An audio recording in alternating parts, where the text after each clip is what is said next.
मई तू सोचत बाड़ू बेटा के सुख हो,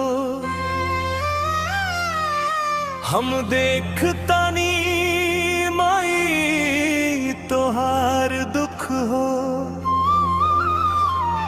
हमनी के साथ देवे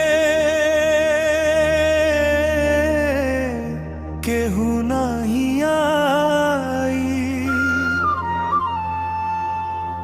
जाए दुमाई बाहर कमाई, कर्जा भर के फिर घरे हम आईब, तोहरे लोर पहुँच के मुस्कान लुटाई। माई तू सोचत बाड़ू बेटा के सुख हो, हम देखतानी माई तोहर दुख हो।